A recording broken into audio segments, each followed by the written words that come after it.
Deacon vanished on his way to deliver food to shut-ins. 17 years later, a struggling addict mentions a church that wasn't on any map. Please like this video and subscribe to the channel. Your support helps us create more deep and gripping stories just for you. There's more to come. The rain had been falling for hours that October afternoon in 2007, soaking the narrow mountain roads that twisted through the pine-covered hills of northern Georgia. Pastor John Malone knew the route by heart. He had driven it every Sunday afternoon for nearly 2 decades, delivering meals and prayers to the elderly shut-ins scattered along the back roads. His battered blue Ford Ranger was a familiar sight to the people of Burnett County. So when it turned up abandoned, door ajar, engine cold, and hazard lights blinking at the edge of a ravine, people took notice. Inside the truck, deputies found a thermos, half full of lukewarm coffee, and a well-worn leather Bible open to the book of Isaiah. No wallet, no keys, no John Malone. He had never made it to his final stop, an elderly woman named Edna Talbert, who lived alone in a trailer near the Eagle Point overlook. She later told police she heard what sounded like arguing that afternoon. When she peeked outside, she saw nothing but mist curling off the trees. That was the last known moment tied to the man locals called the Shepherd in work boots. For weeks, volunteers combed the woods, rivers, and hollers surrounding the truck. Helicopters buzzed above, dogs sniffed the wet leaves, and posters with John's kind face, wire-rimmed glasses and gentle eyes, hung in every store window for miles. But after a month, the search dwindled. After 6, it stopped. The official report labeled him missing under unknown circumstances. At just 13, Elijah Malone stood at the edge of the crowd during the memorial service, his small frame stiff in a borrowed suit. He didn't cry. His mother, Laura, sat frozen beside him, her fingers clenched so tight around a crumpled tissue that her knuckles turned white. People told him his father was a hero, a saint, a man of God who must have been called home in some mysterious way. But Elijah didn't believe in divine callings anymore. Not after watching his mother spiral into silence. Not after nights alone, hearing her cry through the walls, knowing she blamed herself for making John go out in that storm. There was no closure, no body, no answers. Just the unbearable, buzzing silence that follows when the world refuses to explain itself. In time, the church stopped bringing casseroles. Friends stopped asking. Elijah stopped praying. Within 2 years, he was living with an uncle in Macon. By high school, he refused to speak about his father at all. By college, he no longer believed in God, in fate, or in the idea that people like his father, kind, honest, sacrificial, ever made it out of this world unscathed. The boy who once carried his father's Bible now walked past churches without looking twice. 17 years later, Elijah Malone, now a quiet man with tired eyes and a job helping addicts find their footing, had managed to construct a fragile peace from the ruins. But peace is not always stillness. And what Elijah didn't know, what he couldn't imagine, was that a ghost from the past was about to crack that silence wide open. And this time, the Bible wouldn't be the only thing left behind. The winter in Macon came in quiet, brittle waves, less snow, more bone-deep gray. The kind of cold that crept into the corners of buildings and hearts alike. At the Haven Recovery Center, Elijah Malone moved through his shift like clockwork, silent, focused, invisible. He wasn't the kind of counselor who gave motivational speeches or led prayer circles. That was never his style. Elijah preferred the early mornings, before the group sessions began, when the halls still smelled like bleach and stale coffee. He'd check the med logs, prep the day's worksheets, and sit behind his desk, staring at the faded corkboard plastered with relapse prevention tips. Most of the residents called him Mr. Malone, though a few, emboldened by detox delirium or anger, called him the grave guy, a quiet nod to his calm demeanor and the fact that he never talked about his personal life. Elijah didn't mind. It kept things clean. No one at the center knew his history. No one asked why he flinched during worship music on family days or why he slipped outside when visiting pastors arrived. He did his job with quiet diligence and kept the walls up. But everyone has a crack. Elijah's was kept in a rusted tin box, tucked behind a false panel in his closet. Inside were 22 letters, all handwritten, all signed, with faith, always, Dad. They started when Elijah was 6, little notes tucked into lunchboxes or left on his pillow. Trust your gut, son, one read. Love is louder than fear, read another. Some were full of parables and verses. Others were just affirmations. After his father's disappearance, the letters became Elijah's only tether to something soft. He read them rarely now, but when the world grew too loud or the night too long, he would open the tin, unfold a letter, and let his father's voice echo inside him for a while. It didn't bring peace, not exactly, but it reminded him that once, someone had loved him without condition. Despite his silence, Elijah had a way with residents. Maybe because he didn't preach. Maybe because his eyes carried a grief too familiar to addicts clawing their way back to life. He never asked what broke them. He just helped them build. On this particular Tuesday, he was sorting intake forms when a new resident arrived. Wiry, pale, maybe 20, with eyes like a kicked dog. The boy sat across from Elijah, arms trembling, voice clipped. Name? Elijah asked, pen ready. Johnny, the boy muttered. Johnny Beck. Substances. Depends. Last use. Sunday. I think. A pause. I was staying in this. I don't know. Some kind of church outside Toccoa. Guy fed us. Prayed with us. Called himself Father John. Said God don't forget anyone. Elijah's hand froze. He looked up, the pen hanging midair. What did you say? His voice came out lower than he expected. Johnny blinked. This guy. Older dude. Beard. Kind of like Santa but thinner. Real calm. Said he used to be a preacher or something. Didn't ask for money. Just food, prayers, and helping out. Elijah's heart began to pound, slow and hollow, like distant thunder. Was this church on a map? Johnny laughed. No, man. That's the thing. It wasn't even a real church. No sign. No nothing. Just it was there. The world around Elijah faded into static.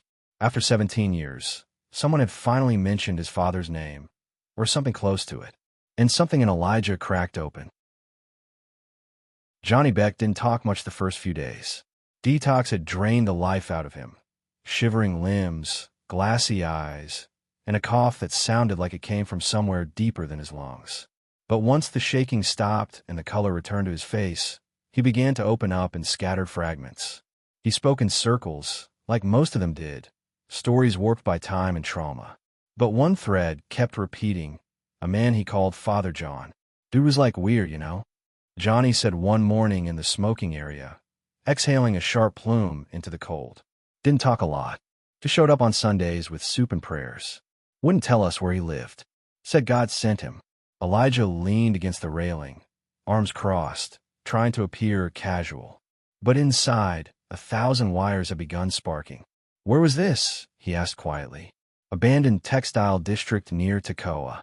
Old warehouses, burned-out motels. That kind of place. Me and a few others were squatting in one of the old feed stores. That's where he found us.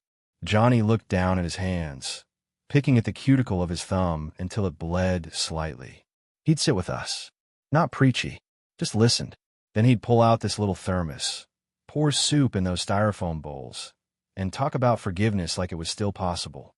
Elijah nodded, swallowing the lump that had lodged in his throat since that first mention. You said he looked like Santa? Yeah, but like mountain Santa. Tall, kind of skinny. Gray beard. Wore this brown coat with a tear near the elbow. Didn't say much unless someone was hurting. Then he just, hold your hand. Like you mattered. He paused, then dug into the pocket of his hoodie. Actually, I took a picture. Thought maybe I'd try to find him again someday. Guy was like, I don't know. Not real. Like something from a dream. Johnny handed over a cracked phone. The screen flickered before it loaded the image. Elijah felt the air leave his body in one slow collapse. The photo was grainy, taken at dusk, probably on an old Android. A group of young men sat near a rusted barrel fire. Behind them stood a tall, thin man with tired eyes and a lined face. His hair was longer than Elijah remembered, his beard more wild. But the posture, the eyes, the slight tilt of the head, unmistakable. It was him, or someone who could be his twin. Do you know where this was taken? Elijah whispered. Johnny nodded. Yeah, place was off Old Calhoun Road. You gotta climb through a fence and go past this busted sign that used to say Crescent Feed Supply. Behind that, there's a church-looking place, but no steeple. Just four walls and a cross made of driftwood. Is it still there? Johnny shrugged. Last I was, yeah. But the guy's not. Haven't seen him since January. Thought he maybe moved on. Elijah stared at the photo again, heart thundering in his ears. It wasn't possible. And yet here it was. The face of a man who vanished 17 years ago, staring back at him from a stranger's phone in a halfway house. Not a ghost. Not a memory. A clue. The next morning, Elijah stood in the Haven Center's break room, staring blankly into a steaming mug of coffee that had long gone cold. His hands trembled slightly, not from caffeine, but from something older, the ghost of a memory that refused to stay buried. Johnny's words echoed through his mind. Holy Grace. That's what the kid had called it. A church without a sign. A church without a steeple. A church without a name anyone could find, except maybe in whispers and soup steam. Elijah had heard the name once before, long ago, in one of his father's letters. Keep your eyes open, Eli. God shows up where the map ends, in places like Holy Grace. At the time, he thought it was metaphor. Now he wasn't so sure. That night, long after his shift ended, Elijah sat at his kitchen table with his laptop open, fingers flying across the keyboard. He searched property registries in Habersham County, cross-checked tax filings for nonprofit churches near Toccoa, and scanned satellite maps for any structure matching Johnny's description. Nothing. No Holy Grace. No Crescent Feet Supply. No church buildings east of the river in that part of town. It was as if the place had never existed. But Elijah knew that wasn't true. The photo said otherwise. He dug deeper. Local forums, message boards, Reddit threads about abandoned churches in Georgia. Somewhere buried in a decade-old comment thread, he found a post titled, Anyone know about the Shack Church in Calhoun Bend? The replies were vague. Yeah, creeped me out. Saw people there late at night. But one caught his eye. Heard a guy was preaching out there to addicts. Just feeding folks, no sermon. Called it Holy Grace. Never saw him, but someone left a blanket and Bible at my camp once. Figured it was him. It was enough. Elijah closed the laptop and sat back in his chair, breath shallow. He felt like someone had opened a door inside his chest, and the air was rushing out. The next day, he packed a duffel bag with the bare essentials, change of clothes, notebook, his father's last letter, and stood in front of his bathroom mirror for a long time. The man who stared back looked older than 30, with shadows under his eyes and grief stitched into the lines around his mouth. He hadn't been back to Burnett County since the funeral that wasn't a funeral. He told himself there was nothing left there but ghosts and closed caskets. But now there might be something more. Elijah didn't tell anyone at the center where he was going. He left a note for the director that simply said, Family matter. I'll be back soon. Then he got in his car, turned the ignition, and pointed the wheel toward the place he'd spent his whole adult life running from. As the miles slipped by and the city dissolved into pine trees and rusted signs, a thought surfaced, sharp and insistent. What if his father hadn't died? What if he'd been forced to disappear? What if everything Elijah believed, or stopped believing, had been built on a lie? Burnett County hadn't changed much in 17 years. Same dusty roads, same leaning mailboxes, same sleepy gas stations where the clerk knew everyone's name. We're used to. Elijah drove slowly, window cracked just enough to let in the smell of pine and damp earth. The cold bit at his jaw, but he needed the air. He needed something real. The Malone house sat at the end of Larkspur Drive, a narrow gravel path flanked by overgrown hedges and the skeletal remains of a picket fence. It had once been a home full of hymns and Sunday potlucks, where his mother clipped roses in the yard and his father read scripture on the porch swing. Now it was empty. Abandoned. The windows were boarded. The porch sagged. The mailbox leaned, so far it looked like it was bowing to some invisible grief. A foreclosure sign hung half-torn from the fence post, its ink faded by time and weather. Elijah parked at the curb and stepped out. The gravel crunched underfoot, too loud, somehow. He walked up the familiar path, heart pounding like it used on the first day of school. As he reached the porch, he saw a figure watching from across the street. An old woman stood on her porch, wrapped in a green shawl, watering a pot of dead flowers as if they might bloom again. Elijah hesitated, then crossed the street. Ma'am, he said softly. Sorry to bother you. You're Elijah. Her voice was firm, cracked with age, but certain. John's boy. He blinked. Yes, ma'am. You knew my father. I watched you grow up through those windows, she said, nodding toward the empty house. Watched your mama scream his name into the trees when he didn't come home. Elijah swallowed. Do you remember anything strange? That night he disappeared. The woman, Mrs. Atwell, he remembered now, narrowed her eyes. I remember a car, she said. Black, parked down by the tree line. Too nice for this neighborhood. Didn't belong. He leaned forward. What kind of car? Didn't see much, she admitted. It was raining, and it was dark. But I remember thinking, whoever was waiting in that car, they weren't there by accident. Elijah felt a chill crawl across his skin. You told the police? They didn't want details, she said. They wanted closure. They wanted a clean story to tell the town. That he got lost, or wandered off. But he didn't, Elijah said. No, honey, he didn't. Her gaze softened. That man loved you something fierce. He'd never walk away from you. They stood there for a moment, suspended in the kind of silence that feels alive. Then Mrs. Atwell added, There's more people who wanted your daddy quiet than you probably know. He stirred waters folks wanted still. The Burnett County Library smelled like mildew and old paper, the scent of forgotten things. It hadn't changed since Elijah was a boy. The same flickering fluorescent lights, the same plastic ficus in the corner, the same librarian, Miss Hensley, now with thinner hair and thicker glasses. She recognized him immediately. Elijah Malone, she said softly, as if saying his name might summon something sacred or broken. Haven't seen you in years.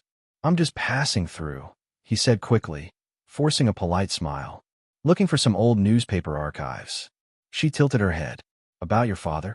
He didn't answer. He didn't need to. She pointed to the microfilm room. Elijah stepped inside and closed the door behind him. The hum of the machines filled the silence like static. He loaded the reel, marked Burnett County Herald, October 2007, and began scrolling. He wasn't sure what he expected. Headlines, tributes, timelines. But the paper was thin on details. A small blurb announced the disappearance. A photo of the truck. Then nothing. No follow-ups. No quotes from the family.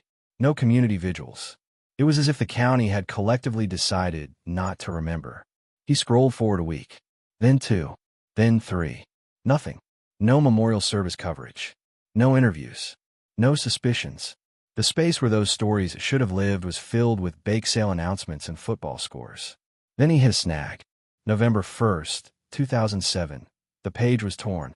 A jagged rip, right through the center, cutting across the top headline. Elijah leaned closer. Someone had taken a blade to the microfilm. He checked the print archive drawer. Same issue. Same tear. The page was missing, in both formats. And that wasn't an accident. Heart pounding. Elijah scanned the remaining November editions. In one, dated November 8th, a single name caught his eye in the town council notes. Sheriff Carl Dobbins, commended for rapid closure of recent community matter. Community matter. Not a disappearance. Not an investigation. Closure. He pulled the December council minutes. The name appeared again, alongside Mayor Alvin Crane. Appreciation extended for leadership during the recent community crisis, and support for new zoning project on church lands. Church lands. Elijah felt the hairs on his arms rise. He ran a search through the Herald's internal database, filtering by his father's name. 0 results. No recent results. Just 0. It was as if someone had gone through and purged every mention of John Malone from the public record. And there were only 2 people in town with the influence to do that in 2007, Sheriff Dobbins and Mayor Crane. They were longtime allies, close friends, prominent members of the First Baptist Church, the same church that John Malone had quietly distanced himself from in the months before he vanished. Elijah closed the file slowly, hands shaking. His father hadn't been forgotten. He'd been erased. The cemetery behind the old First Baptist Church looked smaller than Elijah remembered. Time had folded it inward, weeds crawling over headstones, moss hiding names that once rang through Sunday sermons. The iron gate creaked open with a moan, as if it, too, had grown tired of keeping secrets. Elijah wandered the rows in silence, eyes scanning for his father's marker. There wasn't one, of course, no body, no grave. But his mother had once told him she buried a letter beneath the cedar tree in the back corner, her version of closure. He made his way there, boots sinking into soft earth. The tree still stood, tall and solemn, its trunk twisted like prayer-worn hands. A small wooden cross leaned against it, handmade and cracked at the center. Someone had been here. Elijah Malone? The voice startled him. He turned to see a girl, maybe 9 or 10, standing near the path in a puffy red jacket and glittered boots. Her hair was braided in 2 neat rows, and in her hand she clutched a paper bag that looked like it had once held cookies or flowers. "I'm sorry," Elijah said, caught off guard. "Do I know you?" She shook her head. "I know who you are. My grandpa talked about you." He knelt slightly, softening his voice. "Who's your grandpa?" "Caleb Rollins," she said matter-of-factly. "He passed last spring. He used to clean the church. Said your dad was the only pastor who stayed late to help." Elijah felt something stir in his chest. "I remember him." The girl stepped closer, bag crinkling in her hand. "My name's Harper," she said. "I come here sometimes to leave drawings for Grandpa." She paused, then glanced around as if checking for someone. "You're looking for him, aren't you?" she asked. Elijah blinked. "For who?" "Your dad," she said simply. "Dude with the sad eyes. Comes at night sometimes. Stands by the tree. Talks real soft." Elijah's heart jumped. "You saw him?" "Lots of times," Harper said. "Me and Mama live up the road. Sometimes I sneak out at night when I can't sleep. I see him walk up the hill with his backpack. He always looks around first, like he's checking if it's safe." A strange pressure filled Elijah's lungs. "Did he ever talk to you?" Harper nodded. "He brought me soup once when I was sick. Said his name was Mr. John. But he told me not to tell anyone he was here. Said it could get him, and me, in trouble."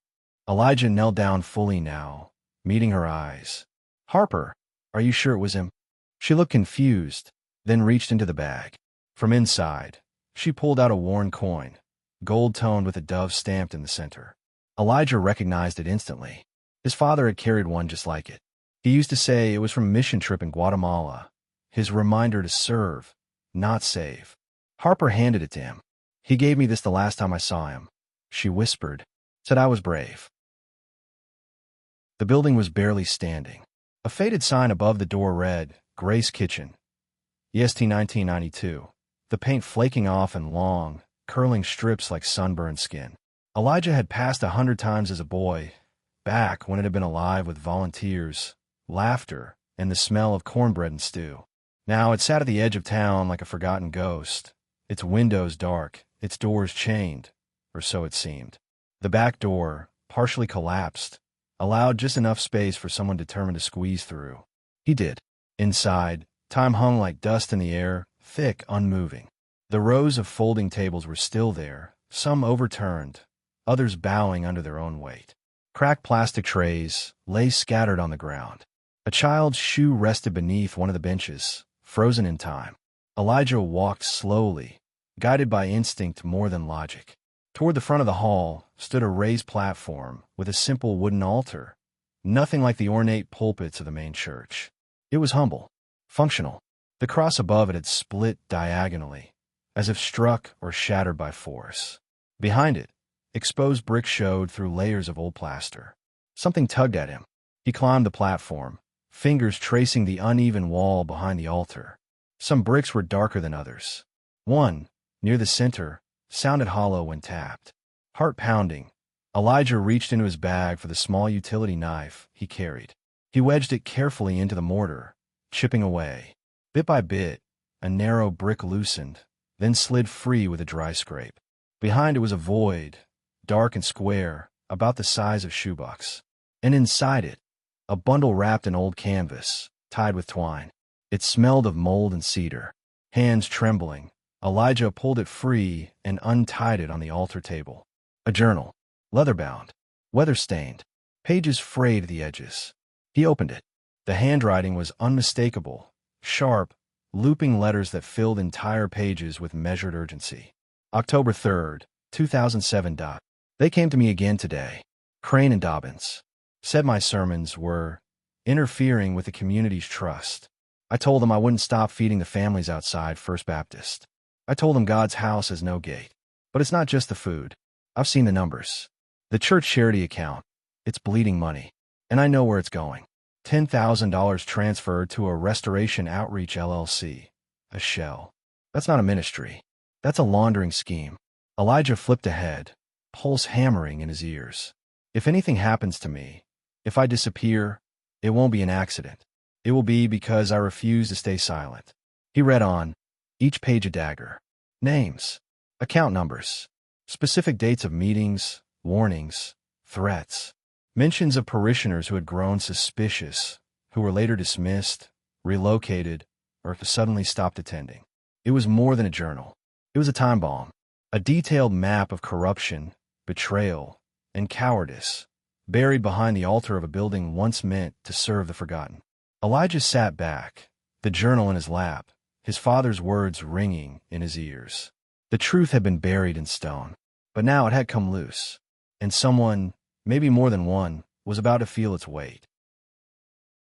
The Burnett County Sheriff's Department was a square brick building with mirrored windows that reflected nothing but sky and suspicion. Elijah hadn't stepped foot inside since he was 13, when his mother dragged him here in tears, demanding answers she never got. Now he stood at the same front desk, older, quieter, but no less determined. The deputy behind the glass raised an eyebrow. "Can I help you?" "I'd like to speak with Sheriff Dobbins," Elijah said. Junior. The name hung in the air. A minute later, the door buzzed and opened with a hollow click. Sheriff Lucas Dobbins was a broad-shouldered man with a buzz cut and a face chiseled to resemble authority. He looked like a man who was always holding something back, a threat, a secret, or both. He studied Elijah as he entered the office, eyes narrow, jaw tight. "Well, if it isn't the prodigal son," Dobbins said, motioning toward a chair without smiling. "Heard you were back." "I didn't exactly announce it," Elijah replied, sitting. "You never have to. This town's got ears bigger than its map." There was a pause. "I found something," Elijah said. "Something your father might have wanted me not to." Dobbins leaned back slowly. "You're going to need to be more specific, son." "Grace Kitchen. Behind the altar. My father left a journal." Elijah kept his tone even. "It names names. Your father's is one of them." The smile vanished. Dobbins folded his arms. "You shouldn't be poking around in things you don't understand." "Oh, I understand perfectly," Elijah said. "You're sitting in the chair your father used to cover for crimes committed in the name of faith and power. You're still protecting the same people. That's a serious accusation." "I'm not accusing. I'm informing." Dobbins stood, slow and deliberate. He leaned across the desk, voice low. "You don't know the deals your father made, boy. You think he was some martyr? He stirred things up. Got involved where he didn't belong. People were trying to do real work around here. Keep the town afloat. Your dad wanted to air out the rot in the walls, but some walls are load-bearing. You pull them down, the whole house falls." "He didn't disappear, did he?" Elijah asked quietly. "He was forced to." Dobbins didn't answer. His silence was loud. Elijah stood. "You can't scare me. Not anymore." Dobbins stepped around the desk and blocked the door with his body. "You think anyone's going to believe the word of a burned-out counselor with a dead man's diary? We buried this once. Don't dig it up again." Elijah stared him down, the same way his father once must have, firm, unblinking. "You already did," Elijah said. "You buried the truth. I'm just here to resurrect it." Dobbins didn't move. For a moment, the room shrank to the width of Elijah's heartbeat. Then, slowly, the sheriff stepped aside. "You should leave town," he muttered. Elijah walked out without another word. But his father's voice, sharp, written in ink and dust, echoed inside him. "If anything happens to me, it won't be an accident." Now Elijah knew. His father hadn't abandoned him. He had been silenced. And now, Elijah was going to finish the sentence they tried to erase. It started with a flicker. Elijah had returned to the ruined chapel 2 nights in a row, hoping for something, a feeling, a sound, a sign. On the 3rd night, just past 11 p.m., he parked his car down the hill and crept through the woods, keeping low. The cold clung to his skin, sharp as wire. The building sat dark and broken, but not empty. A beam of light sliced through the cracks in the boarded windows. Someone was inside. He moved closer, heart hammering against his ribs like it wanted out. Every crunch of leaf and twig felt louder than it should. He stayed low, circling to the back wall where he had found the journal days before. The same altar. The same shadows. But this time, footsteps echoed. A figure moved inside, tall, hooded, carrying a flashlight. The beam danced along the walls, then paused at the exposed cavity where Elijah had pulled the journal from the bricks. The man knelt and reached inside, feeling around, searching. Too late, friend. Elijah pulled out his phone and started recording from the gap in the wall. The video was shaky, grainy, but clear enough to show the outline of a man moving with urgent purpose. Then, the flashlight turned. The beam hit Elijah's eyes like a spotlight. "Who's there?" The voice barked. It was deep, local, adult, and familiar. Elijah ducked, heart slamming, and sprinted around the side of the building. Footsteps followed. Heavy ones. The man burst through the broken door and gave chase, flashlight bouncing wildly. Elijah cut left, diving behind a rusted dumpster. He could hear the man's breath, the crunch of boots over gravel. Then something slipped. A sharp metallic clatter hit the pavement. Keys. Elijah stayed still as the footsteps faded, the man realizing he dropped something. But he didn't turn back. He ran. Gone in under 30 seconds. Elijah waited another full minute before he moved. He crawled out from the shadows, found the keys on the ground. A black lanyard. 2 regular house keys. 1 older brass skeleton key. And 1 small keychain fob, etched with the unmistakable seal of the Burnett County Sheriff's Department. Elijah's fingers closed around it like a trap. So that was it.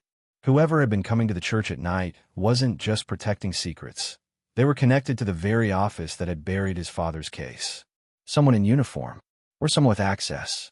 He didn't know if it was Lucas Dobbins or one of his deputies, but someone had returned to the scene, either to cover tracks or retrieve something they thought was still hidden. Daylight brought clarity, but didn't bring peace. Elijah spent the morning combing through everything he had. The journal, the photo from Johnny's phone, the coin from Harper, and now, the sheriff's keys. It was a patchwork of evidence, none of it definitive on its own. But together, it painted a picture, and that picture had faces. One of them sat behind a polished oak desk in City Hall. Mayor Alvin Crane.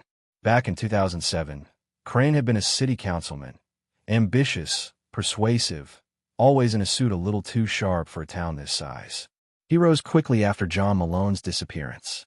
By 2009, he was mayor, and under his tenure, Grace Kitchen was shuttered, the land rezoned, and the church's financial records quietly dissolved. Elijah needed proof. Not hearsay, not instinct. So he went to the one place no one expected him to look, the city's public safety traffic control center, the tiny, forgotten office above the fire department, where 5 dusty monitors streamed low-res street footage to a server no one had checked in months. He talked his way in, or rather, walked in like he belonged, asked for a data backup for case review, and plugged in a USB drive before anyone questioned him. Later that evening, in the quiet of his motel room, Elijah scrubbed through hours of footage, mostly mundane. Traffic lights blinking, joggers passing storefronts, delivery trucks double parked. Then he saw it. A timestamp. 11:47 p.m., 2 days prior. The alley behind Grace Kitchen. A vehicle pulling up with its lights off. A tall man stepping out. Not the sheriff. Mayor Alvin Crane. Even in the grainy footage, the face was clear. The mayor moved with a soldier's caution, flashlight in one hand, bag in the other. He ducked through the collapsed side door and disappeared inside for over 20 minutes. When he re-emerged, he looked around, wiping sweat from his brow. He climbed into his car and drove off. Elijah stared at the screen, ball rising in his throat. The town's most trusted public figure, the man who lit Christmas trees and led National Prayer Day, had been creeping through a burned-out church under cover of night. And not just once. A quick search through past footage revealed him there 3 separate times over the last year. Elijah replayed the journal entries in his mind. Restoration Outreach LLC. $10,000. Councilman Crane and Sheriff Dobbins. This wasn't guilt by association. This was partnership. Crane had been in it from the beginning. He hadn't just stood by while Elijah's father was erased. He helped orchestrate the silence. And now, 17 years later, he was still returning to the scene, probably searching for anything left behind that could destroy him. But he was too late. Elijah had the journal, the photo, the footage, and a name people still remembered. Hospice rooms are strange sanctuaries, too quiet, too sterile, yet filled with a certain clarity that only comes when life begins to flicker. The room smelled faintly of antiseptic and lavender. Machines beeped softly. Outside, wind pressed against the windows like it wanted to listen.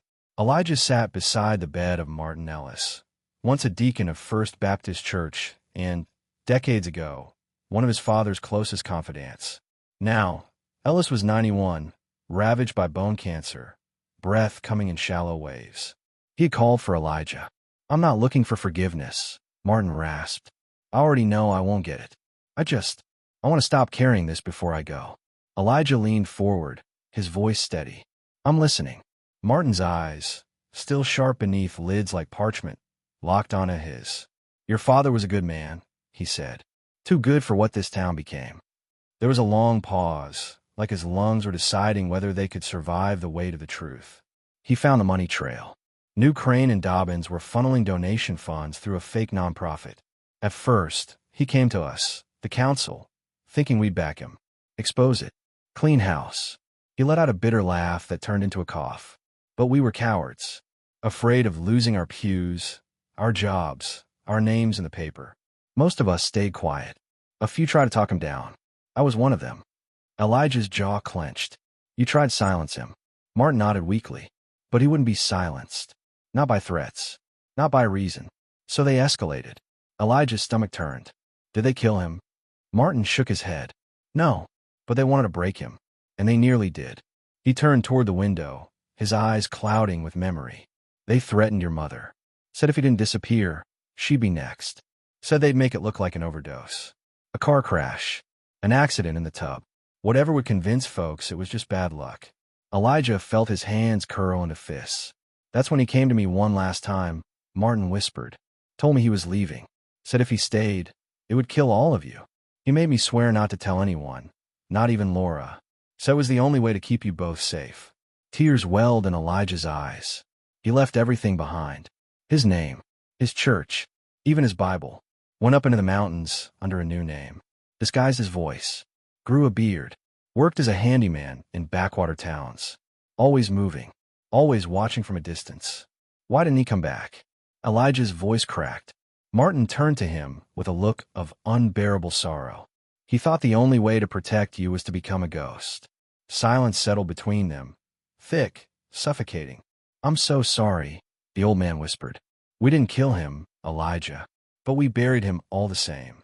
Elijah nodded slowly, his throat too tight to speak. He had always feared his father abandoned them. But now he knew the truth. His father hadn't run away. He'd sacrificed everything to keep his family alive, and became a ghost so the sins of powerful men could remain in the shadows. Until now. The hospital hallway smelled of bleach and overcooked vegetables, the same as it always had. Elijah was visiting Johnny, who had relapsed the week before and wound up in the ER after a rough detox crash.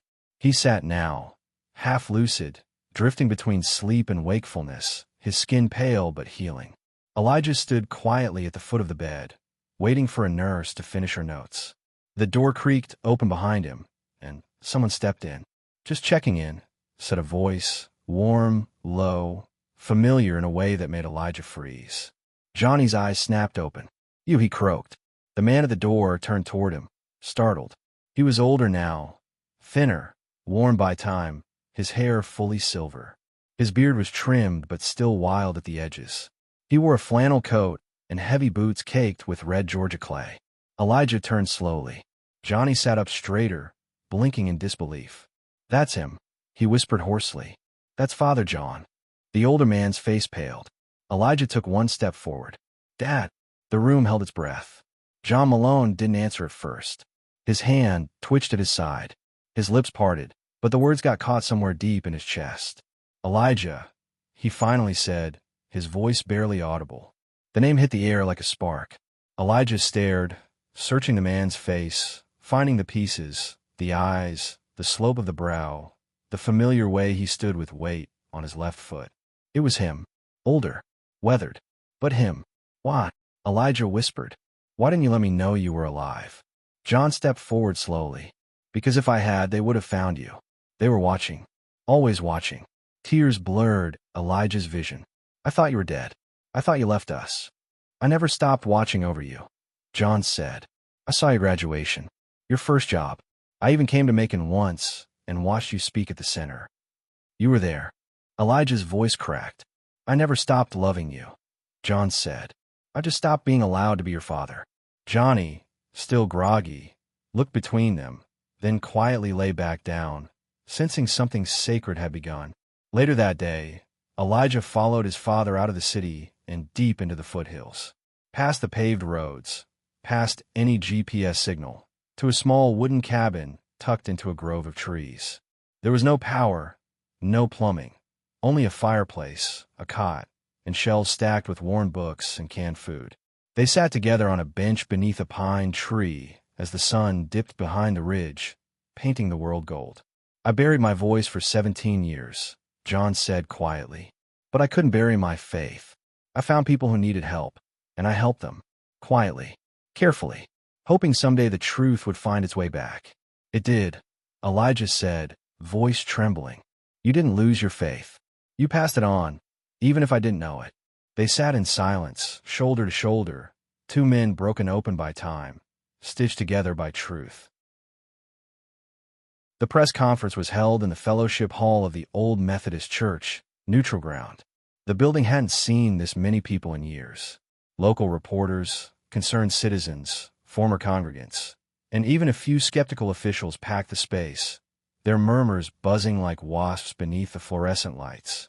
Elijah stood behind the podium, flanked by two people he never thought he'd see together, an attorney from a nonprofit legal aid group out of Atlanta, and the state deputy inspector general.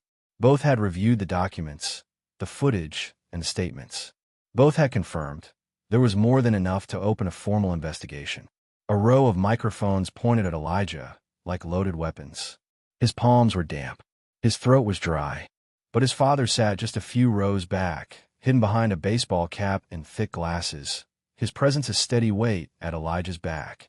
He began. 17 years ago, my father, Pastor John Malone, vanished without explanation. The official story was that he disappeared on a rainy afternoon while delivering food to a shut-in. He paused, scanning the room. That story was a lie. Gasps rippled through the crowd. Elijah held up a copy of the journal, its pages flagged and worn. My father was silenced because he uncovered evidence of financial crimes within the church and city government, crimes involving then-Councilman Alvin Crane and Sheriff Carl Dobbins. He clicked a remote, and a projection screen lit up behind him. The grainy footage from the alley played in silence. The image of Mayor Crane creeping into the ruins of Grace Kitchen at night froze the room. A few people audibly cursed. One woman began to cry. Elijah continued. My father survived, but he was forced to flee. He lived in hiding for nearly 2 decades, believing that coming forward would endanger those he loved. But the truth has a way of rising. He reached down and pressed play on a recording.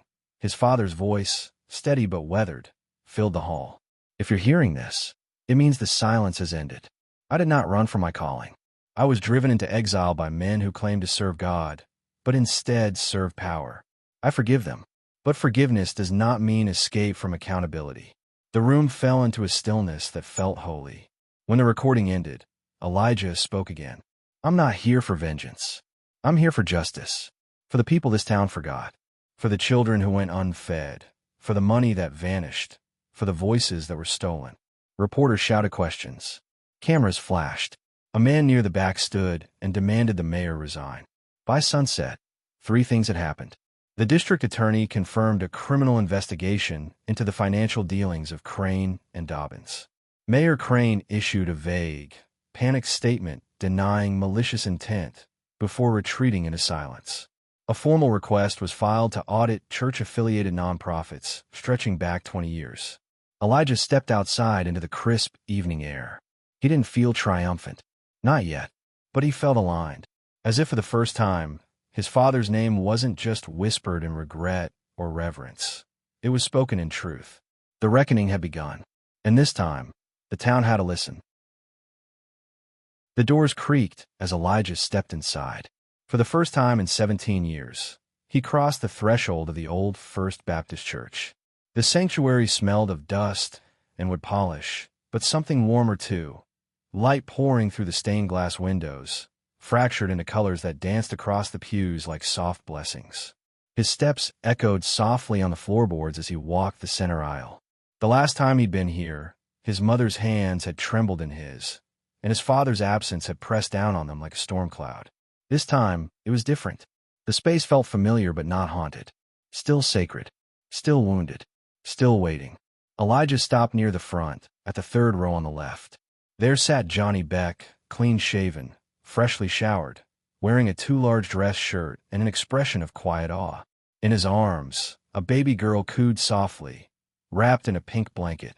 He glanced up at Elijah and smiled. "She saved me," Johnny whispered, nodding toward the child. "But you found a reason I got a second chance." Elijah sat beside him, his gaze fixed on the cross above the altar, simple, wooden, unchanged. For the first time, he didn't feel anger when he looked at it. He didn't feel abandoned. He felt included, not by a doctrine, not by a church, but by a lineage of resilience. His faith wasn't restored. It was reborn, built not on blind trust, but on truth unearthed, on justice sought, on love proven.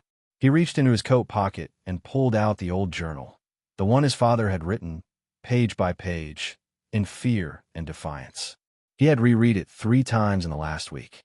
Every sentence mattered now. Johnny's baby stirred, curling her fingers around Elijah's thumb. He let the photo slide back into the journal and closed it. Some questions would never be answered. Some truths would stay in the shadows, not to protect the guilty, but because the past had done enough damage already. Outside, church bells began to chime, mechanical, imperfect but steady. Elijah stood, nodded to Johnny, and walked toward the exit. The town had changed. The truth had surfaced. Justice had begun. But stories like this don't end. They ripple. And somewhere in Burnett County, another silence was waiting to be broken. Thank you for watching. Let me know what you think of this story in the comments. Help me hit my milestone of 1,000 subscribers.